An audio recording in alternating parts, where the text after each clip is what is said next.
They said the Yates family was blessed. But blessings can rot in the dark. June 1899, Cedar Creek, Texas. 5 children dead. A mother mute, cradling a Bible soaked in tears. And a note, just 8 words long, they whispered, and I did as commanded. No one speaks of what really happened in that house anymore. Because what happened wasn't just madness, it was orchestration. An ancient pattern repeating beneath polite society. This isn't just a forgotten tragedy. It's a fracture in the veil. And if you keep watching, you'll begin to see what they never wanted you to. The truth isn't in the bodies. It's in the silence that followed. Why did every neighbor ignore Margaret's screams for help? Why did the church say nothing when she cried through hymns? Because they knew. They knew what had taken hold of her. This was no ordinary psychosis. This was ritual decay, the slow unraveling of a mother under forces unseen. And you, watching this right now, you feel it too. Something is peeling back. We were told to forget this family. We were told to call it female hysteria. But the whispers still echo. And once you hear them, they never leave. What if Margaret didn't just go mad? What if she was shown something? Something meant to stay buried? This isn't just history. This is contagion. And now, it's yours. By the time neighbors dared to enter the Yates farmhouse, the air was thick with the sickly smell of rot and oil lantern soot. The children's bodies were untouched by violence. They lay as if sleeping, each tucked under a hand-sewn quilt. But their stillness screamed. Margaret sat in a wooden rocker, eyes fixed on the wall. A note in her lap. Her lips moved, but no sound came. Sheriff Callahan said the scene was peaceful. But peace has a cost. There were no signs of struggle. No broken furniture. No poison bottles. Only silence. And the Bible, open to Revelation 6. The 4 horsemen. Conquest. War. Famine. Death. Beneath the page, a strange hand-drawn sigil. Not in ink. But ash. Who had taught Margaret that symbol? Who had placed it there? This wasn't a mother losing control. It was a mother following instructions. Ancient ones. The town doctor called it a breakdown. The preacher said she was possessed. But both were only half right. Margaret had become a vessel. A conduit. And the message had been delivered. You think you're safe from things like this because you have Wi-Fi and grocery stores. But the rot is patient. It waits. Generations forget. Institutions sanitize. But somewhere, buried in old dirt and darker prayers, the original infection festers. This wasn't just a family tragedy. It was a ritual. And in Cedar Creek, 1899, something old and hungry was fed. They told you it was just exhaustion. That Margaret Yates was a fragile woman, a housewife overcome by the weight of motherhood. But that was the lie. The first lie. What no one dared admit, not the doctor, not her husband, not the church, was that something had taken root inside her. Something old. Something that whispered in the silence between her thoughts. You think madness arrives like a storm, sudden and violent. It doesn't. It seeps in like groundwater, unnoticed until it poisons the well. The Yates family was not destroyed by grief. They were dismantled by something deeper, a system that demanded silence from women, perfection from mothers, and obedience from men. You were never meant to hear the truth. But here it is, Margaret wasn't just unraveling. She was being unraveled. By isolation, yes. But also by doctrine, by chemicals, and by a belief system that saw suffering as a virtue. The laudanum, a drug passed off as medicine, was no cure. It was a leash. One that made her compliant, quiet, disconnected. Her descent wasn't accidental. It was engineered. Now ask yourself, who benefits when suffering is normalized? When pain is considered private, and madness is left untreated? You think this story is over 100 years old. But it isn't. It repeats. The names change. The faces change. But the silence, the systems, remain. You want to understand what really happened in Cedar Creek? Then stop asking what Margaret did, and start asking what was done to her. The truth you were never meant to see is that the Yates tragedy wasn't a failure of one woman. It was the product of an invisible design. A design that needed her silent. Needed her obedient. Needed her broken. Because broken people don't fight back. Broken people don't speak out. And broken people are easier to erase. You're not watching this by accident. You've been pulled into a story buried under a century of shame and denial. But now that you're here, you have a choice. Keep believing the official version. Or keep digging. Because what comes next? It's not just about Margaret. It's about you. How many systems do you trust, simply because they're wrapped in tradition? How much truth has your world covered in silence? Still think this is just a history lesson? The Yates family wasn't the only casualty, they were just the most visible. What died with those children wasn't just innocence. It was evidence. Margaret's breakdown, her final pleas, the note she left behind, all of it conveniently erased or explained away. But here's what they never told you, the note. The single torn page found beneath her sewing kit. One sentence. Written in trembling, barely legible script, they told me this would save them. Save them from what? Who were they? That note was never read aloud at the inquest. The sheriff filed it away under irrelevant. The Methodist preacher called it the product of a delusional mind. But if you look closer, and I mean really look, you'll see the cracks. The same preacher who oversaw the burial vanished from Cedar Creek within weeks. The doctor who supplied the laudanum, a known addict himself, resigned his circuit route and disappeared. Thomas Yates? He sold the farm, dirt cheap, and relocated to Galveston. He changed his name. Never spoke of his wife again.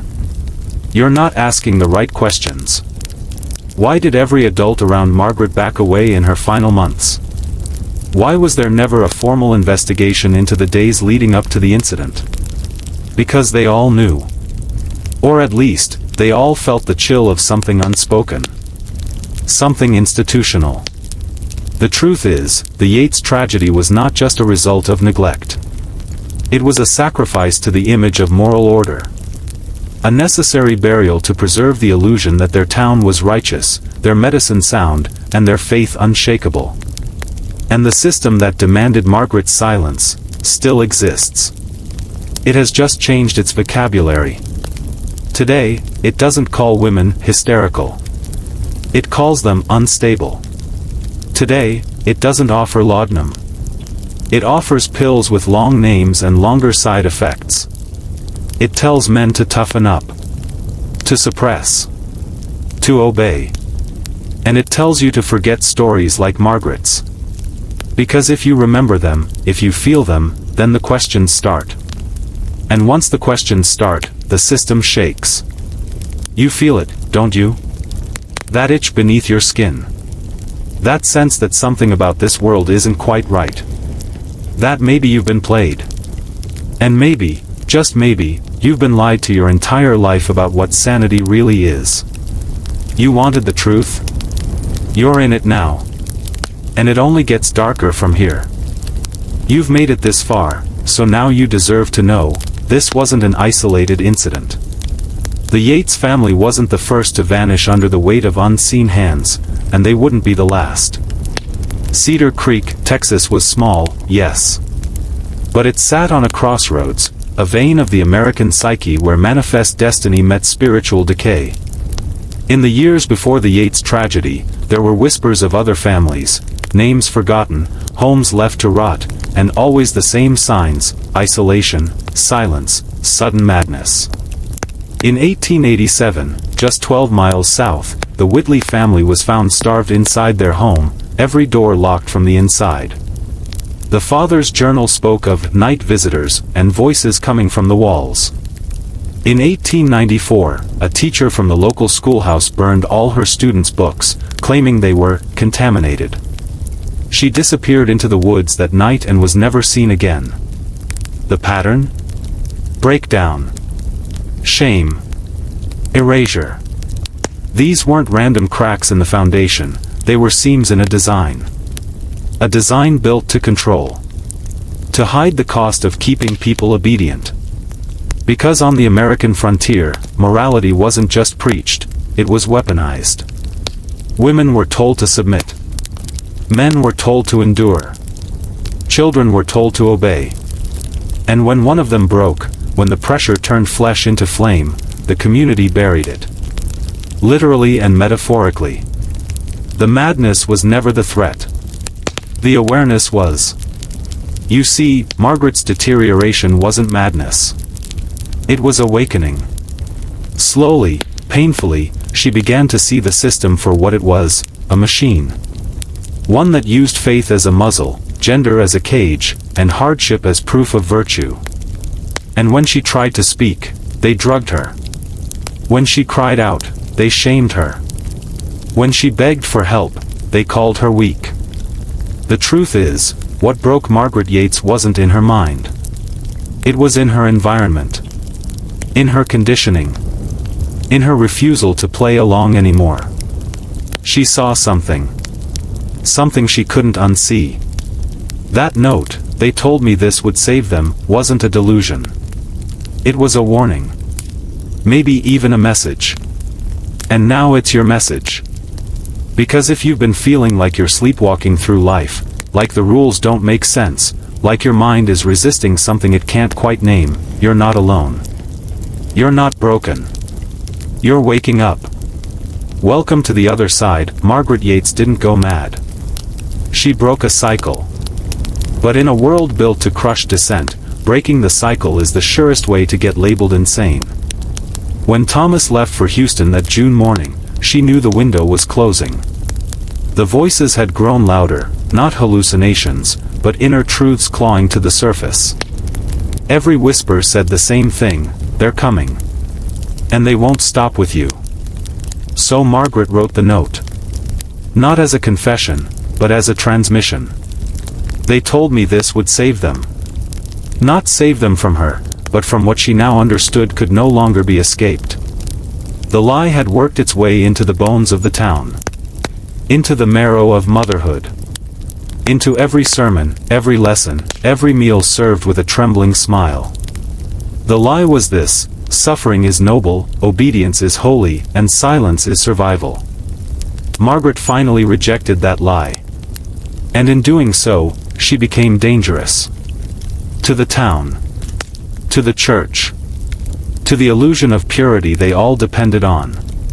What happened next? They'll tell you it was a tragedy. But look closer. Look at the pattern. 5 children. 1 note.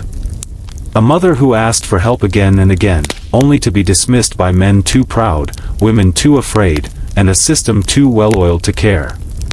Margaret wasn't a killer. She was a casualty of a war no one wanted to admit existed. A war for the soul of the family. The mind of the mother. The conscience of the community. And she lost. Because she was alone. Because no one listened. But you are not alone now. You are listening. And that changes everything. The deeper you go into this history, the more you'll see its fingerprints on your life. The expectations. The pressures. The quiet fear that if you speak the truth too loudly, you'll be cast out, too. That's not by accident. That's design. You are not meant to question the system. But here you are. Still watching. Still wondering. And now, I want you to lock that transformation in. If you've made it this far, I need you to comment below, not once, but twice, the phrase, "I see behind the veil." Do it now. Not just for the algorithm, but to mark the moment. To name the shift. Because after this, there is no going back. The day the neighbor finally entered the Yates home, silence clung to the walls like mold, thick, damp, and suffocating. It wasn't just death that lived there, it was a truth too heavy to speak. The front door creaked open into a world frozen in time. The table was set for breakfast. Bowls still held cold porridge. Tiny wooden spoons sat motionless. The chairs were all pushed in, as if the children had eaten in silence, or perhaps not at all. Then came the stairs. They ascended not just into a second floor, but into a crime so unnatural it defied language. The children were found in their beds, tucked in as if for sleep. Not violently scattered. Not chaotically attacked. But gently, deliberately, lovingly arranged. William. Sarah. James. Mary. Samuel. All five laid out beneath thin blankets, their eyes closed, their small hands folded. It was ritualistic. Final. And beside the youngest, a scrap of paper, scrawled with unsteady ink, I freed them. They won't be taken. The others are already gone. Let them rest. What others? What did Margaret see? Or worse, what did she know? The sheriff dismissed it as the ravings of madness. The coroner quietly noted the use of laudanum, enough to still the body, slow the breath, hush the soul. But not enough to leave marks. Margaret wasn't found immediately. She had walked miles into the field behind the house, barefoot, bloodied, eyes wide open and unblinking.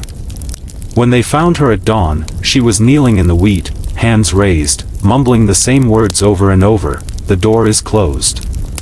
The door is closed. The door is closed." They say she was committed to an asylum in Waco. But no records survive. No grave exists. No official admission. Just a single faded photo, and whispers. Because here's the forbidden part, what if Margaret wasn't insane? What if she saw something? What if the truth was unbearable, not because it wasn't real, but because it was? If the ones who knew the most were always the first to vanish, what does that say about those who remain? And what does that say about you, still here, still watching? You were told history was clean. But this is blood under the floorboards. And we're only halfway through.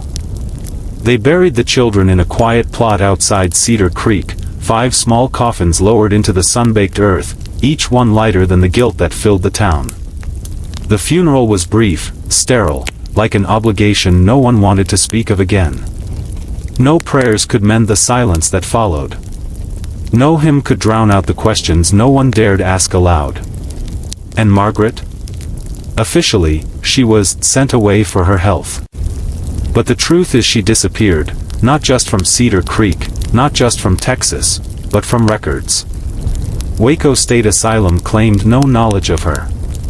The rail company couldn't find a passenger manifest. The doctor who prescribed the laudanum left town a week later and never returned. Her name began to vanish, not through time, but through design. It's as if someone, or something, needed her gone. But why? This is where history shifts from shadow to blackness. In 1912, a construction crew tearing down the original Yates farmhouse unearthed something that never made the local papers. Hidden beneath the floorboards of the bedroom, wrapped in burlap and dried wax, was a stack of Margaret's journals. Dozens of pages, some raving, others lucid, all pointing toward a dark obsession, the visitors, she called them. Not ghosts. Not hallucinations. Messengers. She wrote of dreams not her own, of voices that came only at night, of instructions whispered into her ears while the wind died in the trees. They told me the children aren't safe in this skin. She wrote that again and again, like a refrain. What skin? What threat? The most disturbing entry, dated 2 weeks before the murders, simply read, "They'll harvest what's left if I don't return them to dust. They watch from the wheat. The sky cracked open last night, just enough to see. They are not human. They were never human. And they are coming again. This wasn't depression. This wasn't postpartum hysteria. This was an alarm. A warning no one heeded. A scream into the void. But the journals? They vanished, confiscated by the sheriff, then quietly removed by a man from Austin, on state authority. They were never seen again. But we have a few fragments. And in them lies the echo of a truth too dangerous to record, that Margaret may have known something. Something real. Something hidden in plain sight. Something crawling beneath the mask of civilization. And now, you've read it too. You're inside it. And there's no going back. You weren't supposed to hear this. Not the journals. Not the patterns. Not the silence that followed. But now that you have, tell me, do you really believe Margaret was insane, or just ahead of her time? Think. A woman crushed by isolation, yes, but also selected. Watched. And ultimately, silenced. Why do certain cases fade from history? Why do we know about every outlaw, every train robbery, every pioneer tale, but not this? A mother, 5 children, a note, and a town that acted like it never happened. That's not oversight. That's suppression. Deliberate. But here's the most chilling part, Cedar Creek wasn't the only town. In county records from 1897 to 1903, there are at least 7 reports across Texas of similar incidents, isolated homesteads, large families, and sudden, unexplained acts of maternal violence. Every time, the mother was blamed. Every time, the explanation was hysteria, melancholy, or satanic influence. But never why. Never what pushed these women beyond the edge. Never what they claimed they saw before they snapped. One woman in Palo Pinto reportedly carved a circle of symbols into her barn floor and claimed she was shielding the children from sky thoughts. Another, in Bastrop, said she burned the bones because the bones had started whispering. In all cases, one pattern held: a visitor, a message, and a loss of identity. And in every case, any written accounts were seized. Vanished. Buried. So I'll ask again, was Margaret mad, or was she telling the truth? Think of what happens when isolation collides with insight. When the veil grows thin. When the land listens. You live out there too, don't you? Maybe not in Texas. Maybe not in 1899. But in your own kind of wilderness. Where no one would hear you scream. That's the world they want. Men and women so cut off, so quiet, so dependent on the narrative, that they doubt their own eyes before doubting the system. And if you do see something, if you do hear something, they'll call it mental illness. They'll pat your shoulder, write prescriptions, and tell you it's all in your head. And then, they'll take the journals. So now, if you're awake, truly awake, comment below. The silence hides the signal, not once, but twice. Lock it in. Carve it into the algorithm. This isn't a story anymore. It's your echo now. Why now? You feel it, don't you? That sinking sensation in your gut. Like something's peeling away, not from the story, but from you. Because this was never just about Margaret Yates. It's about a system. A machine. And you've seen it your whole life, but never called it by name. Let's look at what happened after the tragedy. You'd expect headlines, funerals, investigations. You'd expect a reckoning. But Cedar Creek's records for June 1899? Gone. Fire. Flood. Misfiling. Take your pick, that's what the officials will say. But Mrs. Helen Morrison, the neighbor who tried to warn others, left a letter, never sent, buried in her family's attic until 1957. In it, she wrote, "The sheriff told me not to speak. Said the men from Austin came. Said it wasn't my place. That what I saw that morning was better left to the Lord's forgiveness. Men from Austin? No names. No titles. Just men. That's where this gets darker. Because that region, at that time, had two strange connections, the Central Lunatic Asylum and the first proto-branch of what would eventually become Texas Mental Health Services. Both were known for researching the effects of isolation on women, especially mothers. They believed isolation revealed psychic vulnerabilities, thin points in the mind where other things could slip through. Read that again. They didn't think isolation made women crazy, they thought it made them receptive. To what? The notes don't say. But what they do say is chilling. Subjects begin to report identical dreamscapes. Identical auditory hallucinations. Identical visitors. Results reproducible under rural confinement. Margaret wasn't failing. She was reacting. And when she cracked, she said so clearly, she thought she was freeing her children. From what? A future none of us were meant to survive. Let that land. Because every generation since, the methods have evolved. Not log cabins now, but smartphones. Not endless wheat fields, but algorithmic scrolls. And the isolation? Still there. Just hidden. Lonelier than ever, surrounded by noise. Do you still think this story is about the past? Look around. Margaret was the alarm. You are the experiment. Keep going. Let's go deeper now, because if you've made it this far, you're not just watching a story, you're becoming part of it. You've stepped beyond the veil of the official narrative, and here's where that descent sharpens into revelation. You remember that note left behind, don't you? The only thing found in that silent farmhouse after the Yates family vanished. It read, "I set them free from what watches. Forgive me. Forgive him." That last line, "forgive him," never made it into the newspaper reports. Redacted. Buried. But in the original county log, now only available via microfiche and sealed archives, the full note was documented. Why remove those two words? Because him referred to something Margaret had mentioned in her final weeks, a presence that watched her, whispered through the walls, stood behind the sun when she looked up too long. These weren't metaphors. Margaret was describing a consciousness. Not divine. Not demonic. Something older. And more human than we'd like to believe. Folklore calls it many names, the Pale Father, the Crooked Light, the Silence that counts. Across ancient cultures, it shows up under different symbols. But always the same function, control. Not by force. By despair. By erosion of the will. And by ritual sacrifice masked as madness. You think that's too far-fetched? Think again.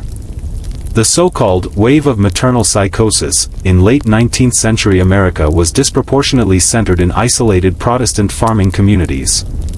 The same type of communities studied by private institutions under contracts with both state governments and, though rarely admitted, certain military offices. Their goal? To identify behavioral thresholds under psychological duress. In other words, they weren't stopping tragedies like Margaret Yates, they were measuring them. And here's the twist, it wasn't just about the victims. It was about those who watched, too. The neighbors. The community. The ones who saw everything, and did nothing. Because that's the real experiment. How much suffering can be normalized if it's dressed in civility? How many cries can be dismissed if they're whispered behind lace curtains? And how many of you will wake up when you realize, you're standing in the same house? If you're still with me, comment this phrase twice, the silence ends with me. Once for the story. Once for your transformation, now you know. And that knowledge doesn't sit gently, it claws. Because once you see how deeply the roots twist beneath the stories they let you hear, you can't go back to sleep. You start noticing patterns everywhere. Names that repeat in different eras. Institutions that change logos but not agendas. Charitable programs that always end with data collection. And always, always, a silent figure behind it all, observing, recording, waiting for a threshold to break. That's what happened in Cedar Creek. Margaret wasn't just a broken woman, she was the outcome of a system designed to isolate, pressurize, and silence. And when she cracked, the town sighed in pity, not guilt. They buried her children in simple coffins, placed in the far end of the cemetery, near the tree line where the woods thicken unnaturally. The note was destroyed. Her name forgotten. And yet, strange things persisted. The family that moved into the Yates home in 1901 reported dreams of fire and children crying from inside the walls. The father, a devout preacher, left abruptly in the middle of the night with his family, refusing to ever speak of the place again. And that's where the house sat for nearly a century. Empty. Watching. Until it was purchased by an anonymous party in 1997, bulldozed, and replaced with a communications tower. The same year several microwave-based behavioral studies were quietly authorized by the Department of Defense under the guise of agricultural signal testing. Coincidence? Maybe. But listen, this isn't just about Margaret. Or Cedar Creek. Or 1899. This is about the mechanisms that still run beneath your daily life. The voices still whispering through your walls. The rituals hidden in algorithmic scrolls. You've been fed stories to make you believe monsters live only in the past, in distant places, in broken minds. But the truth? They live in silence. In neglect. In the space between your awareness and your action. And they are fed every time we look away. So I ask you, not as a narrator, but as someone who has crawled through these records, stared at the black ink where words were erased, what kind of man are you now that you've heard the truth? Because men who carry this knowledge either rise, or rot. Choose. And if you do rise, don't do it quietly. Like. Share. Speak. And remember, it wasn't madness that killed those children, it was obedience to the silence. Welcome to the other side.